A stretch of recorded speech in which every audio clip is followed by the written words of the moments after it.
apalagi sama manusia. Sama Tuhan aja pelit, apalagi sama tetangga. Maka ini pertaruhan, pembuktian bulan haji ini, mana yang betul-betul bersyukur kepada Allah akan nikmatnya, mana orang yang ukur lupa diri akan nikmat Allah.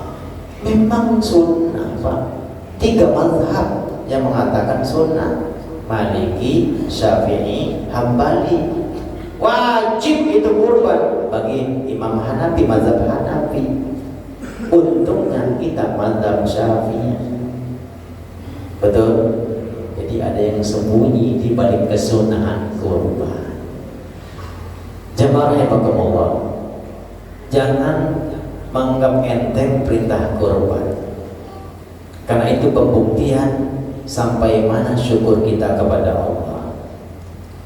Kurban itu bedanya dengan kita nyembelih hewan selain kurban. Kalau kita motong kambing bukan kurban, motong sapi yang bukan kurban atau penyembelihan biasa, yang kita dapatkan pahalanya hanya bagian-bagian yang dimanfaatkan orang lain. Apakah dagingnya, ya kan, sop kakinya, hanya itu saja. Tidak dengan kurban. Seluruh bagian hewan kurban itu dihitung oleh Allah. Bulu-bulunya dihitung, darahnya ditakar, kotorannya bahkan ditimbang oleh Allah sebagai kebajikan bagi si pengkurban. Lan tanalul birra hatta tunfiqu mimma tuhibbun. Ali Imran 92. Kamu tidak akan mendapatkan kebajikan yang sempurna hatta sehingga mimma tunfiqu mimma tuhibbun, sehingga kamu mendermakan, menginfakkan sesuatu yang kamu cintai. Itu hakikat kurban. Jadi kurban secara hakiki itu adalah memberikan sesuatu yang kita cintai. Itu kurban. Mendermakan sesuatu yang berat untuk didermakan, menginfakkan sesuatu yang berat, yang angel untuk diinfakkan, itu kurban. Dulu saya pernah saya contohkan lagi ini biar semangat. Ini karena pesannya ketua dekan begitu, biar pada semangat kurbannya.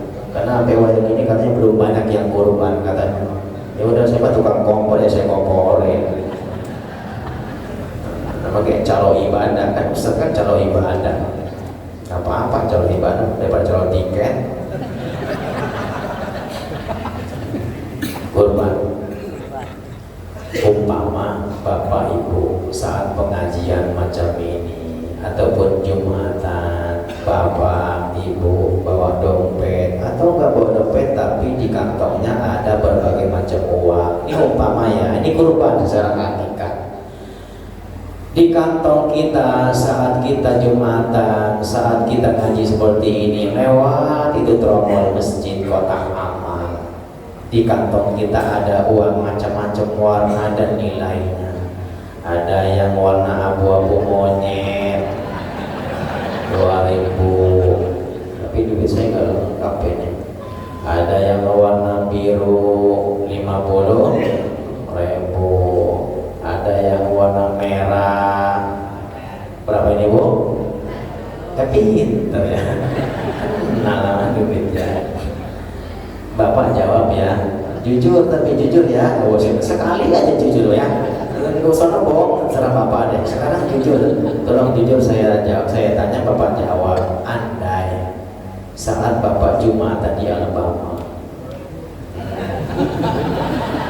lewat kotak amal, blok depan Bapak, di kantong Bapak ada berbagai macam uang. Kira-kira yang kecomot yang mana? Jawab Bapak, jawab. Jujur sekali aja Pak, jujur sekali aja. Kira-kira yang jadi korban yang mana? Ini kan, makanya paling lecek tuh, paling koma kan, karena saya jadi korban. Kalau ini yang kecomot lalu masuk kotak amal, itu sedekah biasa Bapak, enteng gitu mah. uang receh, kembalian sayur, ya itu kecil, makanan sisa, barang rongsok, baju bekas dikasih orang itu mah cemen. Tapi kalau Jumatan ini pun kagak kebangetan. Ini enteng, kalau masih enteng masih enggak juga abong tenanan Pak. Ya masjid dari mana? Masjid listrik bayar dari mana? Ya besok jangan lupa Jumatan paling enggak bawa si kumpul ini bawa si kumpul ini. Ya. Tapi saat Jumatan di kantong bapak ada yang begini, model begini, yang kecomot, yang minimal yang ini kecomot. Itu korban namanya Pak. Mendermakan, mengimpakan, mensedekahkan yang angel untuk disedekahkan itu kurban. Makanya besok praktekin, coba praktekin. Oh berat Bapak, berantem batin Bapak berantem. Pas udah masuk, buset deh. Apa gua ngasih yang gocap 2 bungkus itu. Ya kan? Berat Pak kurban itu. Rasulullah kurban itu nggak tanggung saat lagi ada ratusan onta yang beliau sembelih, bukan 1 ekor kambing seumur hidup sekali. Setiap tahun perintah kurban itu setiap tahun, bukan seumur hidup sekali. Ada rezeki kurban, ada kurban. Jangan pernah bosan. Jadi itu esensi kurban yang sebenarnya, mendermakan sesuatu yang berat untuk diberikan. Punten izin saya masukin ya, takut jadi korban.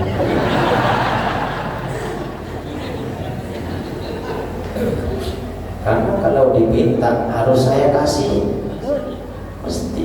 Karena saya ikutin Nabi itu dipinta apapun ada dikasih, nggak mandang siapa yang minta. Mau kaya, mau miskin, mau Islam, mau kafir, ada yang minta, beliau punya dikasih. Itu Nabi. Kurban secara hakikat memberikan sesuatu yang masih kita senengin, kita kasih orang itu angel Pak, berat itu. Nabi pernah diminta sama Abdullah bin Ubay bin Salul. Ketika dia mati, anaknya datang ke Rasulullah. Ya Rasulullah, aku minta gamismu, boleh tidak? Buat apa? Buat ngebungkus main bapaknya si tokoh munafik namanya Ibnu Salul. Orang yang pertama kali misahkan diri saat perang Uhud, pergi gak jadi perang munafik itu namanya Abdullah bin Ubay bin Salul. Mati Ibnu Salul, anaknya datang ke Rasulullah, minta gamisnya Rasulullah yang paling bagus dipinta. Untuk apa? Untuk ngebungkus main bapaknya yang kafir itu. Dikasih sama Rasul. Itulah Rasulullah Nabi kita Muhammad SAW. Saya pernah praktekin angel Pak, kayak begitu. Saya ceramah di Sukatani beberapa tahun yang lalu, pakai sorban yang baru beli 400.000 saya beli. Habis ceramah diminta sorbannya, Pak Kiai boleh nggak sorban buat saya? Ya Allah gitu. Kata saya ini pengurus nggak tahu diri banget. Saya mau diamplopin berapa begini? 400.000 saja mahal. Saya kasih karena ingat hadis itu saya. Kalau nggak dikasih katanya Ustaz, masa ngomong doang, jangan nih dong. Aku dikatain kan, akhirnya saya kasih dengan terpaksa. Serius ini mah, serius terpaksa saya kasih korban saya. Sepanjang jalan mikirin isi amplop berapa ini ya, bisa kebeli lagi apa enggak ini korban. Serius Pak, 7 hari 7 malam kepikiran. Baru saya ikhlas tuh. Iya saya ikhlasnya. Nah makanya kenapa saya pakai sorban yang jelek sekarang, nggak pernah yang paling bagus. Ya takutnya begitu lagi. Nah kalau sekarang diminta nih ngambil, ya. Tapi jangan diminta beneran. Itulah kurban sebenarnya Pak. Memang hanya orang istimewa saja yang berani berkurban. Mereka yang mampu, beraninya oleh kecintaan kepada dunia, itulah si pengkurban yang sejati. Saat sedang sayang-sayang kepada anak, sedang lucu-lucunya hati si bocah Ibrahim, ya kan, Ismail. Ketika Nabi minta kepada Nabi Ibrahim, sembelih anakmu, disembelih. Makanya syariat kurban buat umat Islam itu cemen, Pak, ketimbang syariat kepada Nabi Ibrahim. Nabi Ibrahim diminta sembelih apa? Anak. Wa qala inni dhahibun ila rabbi sayahdin. Rabbi habli minas salihin. Fabasyarnahu bighulamin halim. Falamma balagha ma'ahu as-sa'ya qala ya bunayya inni ara fil manam anni aghbaruka fanzur madza tara. Qala ya abati fa'al ma tu'mar satajiduni insya'allahu minas sabirin. Falamma aslama wa tallahu lil jabin fanadainahu ayya Ibrahim qad saddaqta ar-ru'ya inna kadzalika najzil muhsinin inna hadza lahuwal bala'ul mubin wa fadainahu bidzibhin 'azim. Ini kita Pak, kalau kita paham sejarah kurban perintahkan kepada Nabi Ibrahim. Masih ada waktu kasih? Gak apa-apa nih, telah ceritanya biar semangat kurban. Saya katakan kurban yang disyariatkan kepada umat Nabi Muhammad itu gak seberapa ketimbang syariat kurban kepada Nabi Allah Ibrahim. Awal kisah, wa qala inni dhahibun ila rabbi sayahdin. Berkata Nabi Ibrahim, inni dhahibun, sesungguhnya aku pergi ila rabbi, ngadap Tuhanku, sayahdin, agar mendapatkan petunjuk. Petunjuk apa? Rabbi habli minas sholihin. Ya Allah, anugerahkanlah kepadaku anak yang saleh. Udah berumur 83 tahun usianya, belum dikasih momongan, belum dikasih keturunan. Doanya itu, ikhtiarnya, doanya itu Rabbi habli, doa agar punya, itu doanya. Ikhtiarnya, oh diam. Ikhtiarnya, aduh berat banget nyampein. Kawin lagi.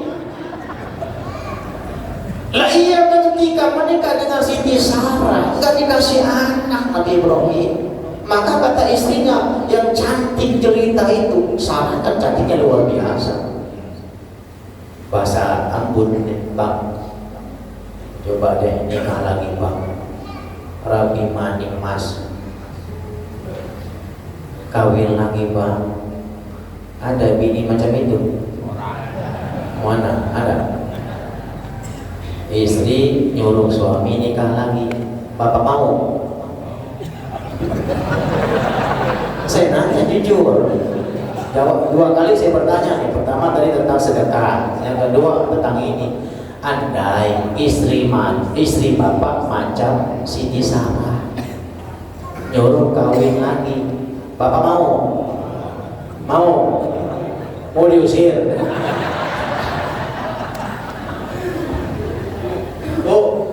Model kancam begini nih, bukan gak berani nikah lagi, mereka berani. Masalahnya ibu lebih berani. Ikhtiarnya beliau nikah lagi. Siapa tahu Bang, nikah lagi punya anak. Awalnya beliau gak mau, saking cinta, saking love-nya, main love forever, saking cintanya kepada Sarah. Tapi ketika didesak terus sama Sarah, akhirnya nikah lagi sama siapa? Sama pembantu, sama budaknya Sarah, namanya Hajar. Akhirnya nikah lagi dengan Hajar, punya anak namanya Ismail alaihissalam, cikal bakal bangsa Arab, termasuk Rasulullah dari keturunan Ismail. Kemudian ketika beliau sudah menikah dengan Siti Hajar, punya anak, saat umurnya menjelang 100 tahun, 99 tahun sekian, istri pertama yang nyuruh nikah ternyata hamil juga. Tuh, manjur. Makanya tocet. Bukan dengan kurma muda. Yang paling soleh itu bukan ngangkat anak sebagai pancingan. Dari mana begitu? Pancingan itu suruh kawin lagi suaminya. Kalau ngikutin versi Nabi Ibrahim, bukan saya nyuruh bapaknya kawin lagi, kagak. Nikah lagi. Ketika beliau nikah lagi punya anak, istri pertama yang nyuruh nikah punya anak juga, namanya Ishak alaihi salam, cikal bakal bangsa Yahudi. Panjur. 4 istri Nabi Ibrahim. Yang ketiga Hajud, yang keempat Panturo. Cuma yang 2 tidak terkenal, yang terkenal hanya Sarah dan Hajar. Apa ya? Ya. Jadi kalau punya anak, punya mantu, belum punya momongan, contohlah Nabi Ibrahim. Tapi saya tidak bertanggung jawab, itu urusan masing-masing.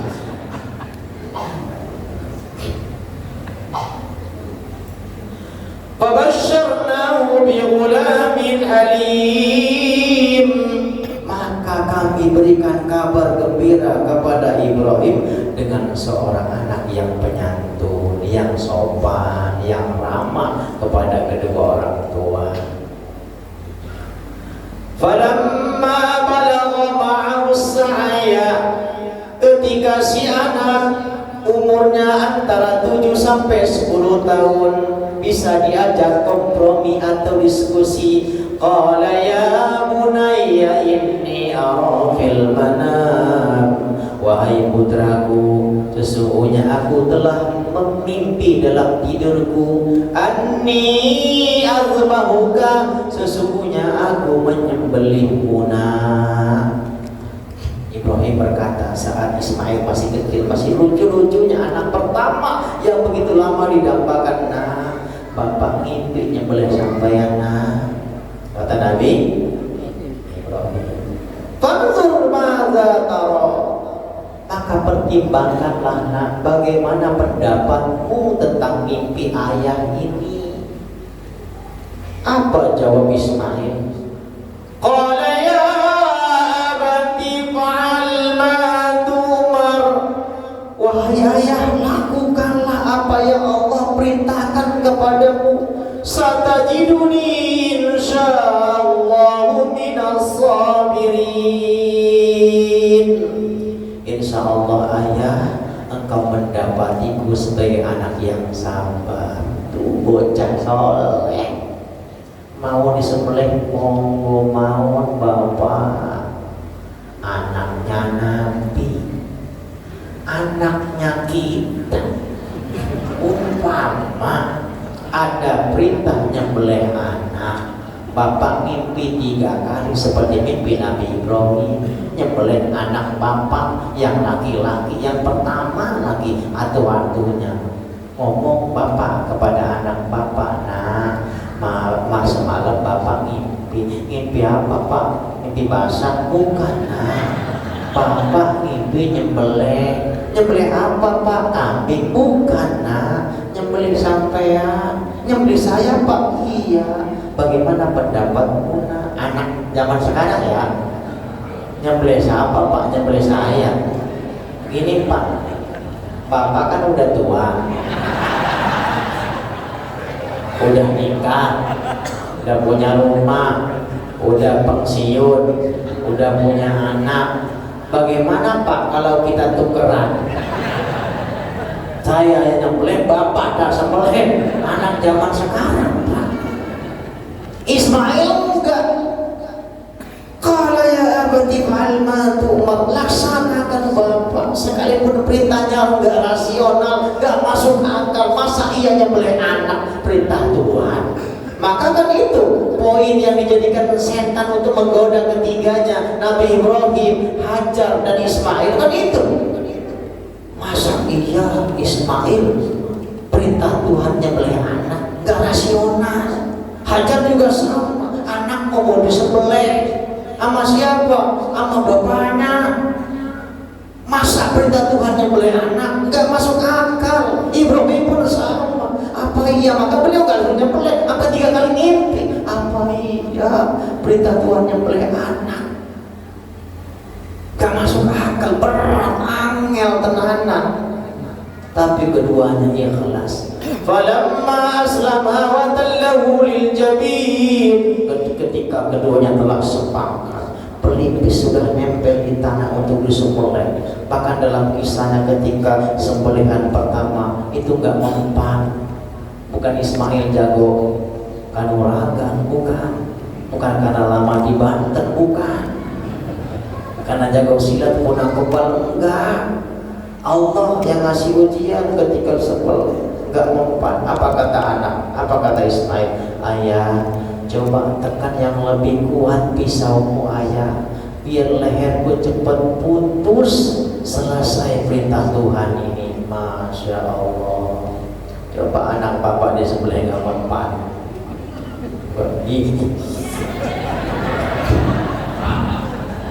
Kira, tapi Ismail gak begitu, yang kencang, ayah yang kencang. Ya Fadadainahu ayya Ibrahim, maka kami serukan kepada Ibrahim, hai Ibrahim, qad saddaqta ru'ya inna kadzalika nazil muhsinin. Wahai Ibrahim, sungguh kau telah membenarkan mimpimu, dan demikianlah kami mengganti, membalas kepada orang yang berbuat baik. Itu balas dari Allah. Inna hadza lahuwal bala'ul mubin. Nah ini endingnya. Ini merupakan ujian yang nyata kepadamu. Maka perintah kurban kepada kita ini merupakan ujian nyata dari Allah. Sebatas apa cinta kita kepada harta? Apakah karena harta kita gelap mata, melupakan siapa yang memberikan, menitipkan harta kepada kita semua?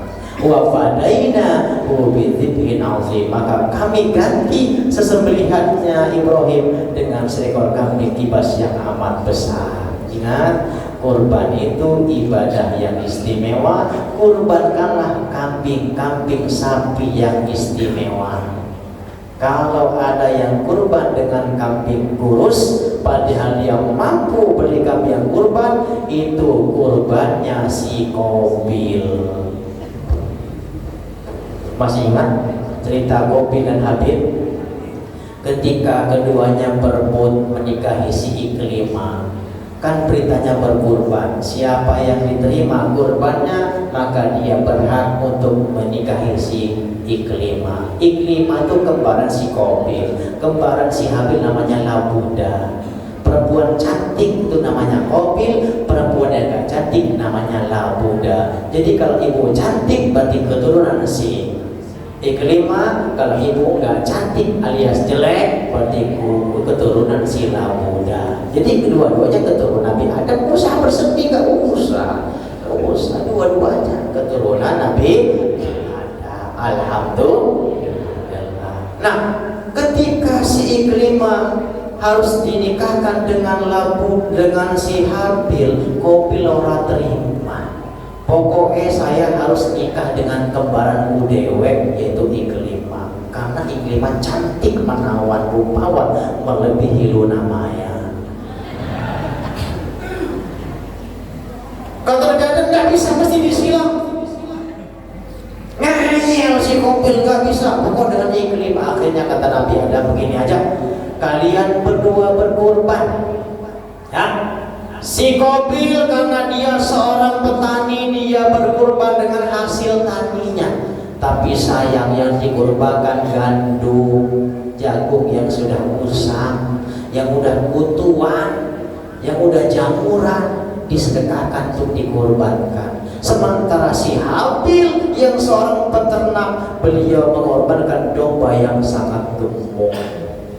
Maka maaf, sebelum saya teruskan kisah ini, kalau besok ada yang kurban enteng kambing kurus, berarti dia keturunan si Qabil. Kalau dia enteng sapi gemuk, berarti dia keturunan si Habil. Ketika sudah berkorban keduanya, yang dilahap api lah korbannya si Habil.